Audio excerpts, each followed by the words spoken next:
हाथी घोड़े तोफ तलवारें, फौज तो तेरी सारी है, पर जंजीर में जकड़ा राजा मेरा अब भी सब पे भारी है.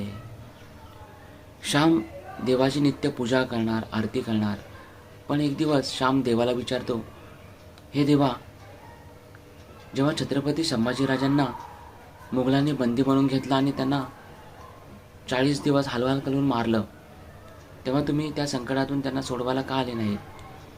हा प्रश्न श्यामला पडलेला होता. श्याम मंदिरात जात असताना झाडाखाली एक साधू बसले होते.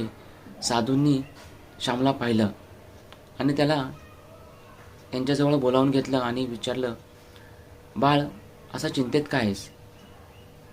तेव्हा श्याम त्यांना विचारतो, जेव्हा छत्रपती संभाजी महाराजांना बंदी बनवून घेऊन मुघलांनी हलाल करून मारलं, तेव्हा देव का आले नाहीत वाचवायला?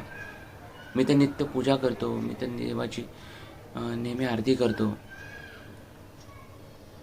पण साधू त्याला बोलले, अरे बाळा, ज्यांच्या जटांमधून रक्तरचित गंगा वाहत होती, हनुमानाला जसं शेंदूर फासावं असं ते लालबुंद त्यांचं शरीर झालं होतं, त्यांना तू ओळखू शकला नाहीस?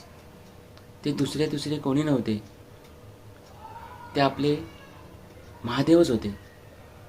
त्यांनी धर्मासाठी कसं लढावं, आपला धर्म सोडू नये आणि बलिदान कसं करावं धर्मासाठी, स्वराज्यासाठी, ते त्यांनी दाखवून दिलं.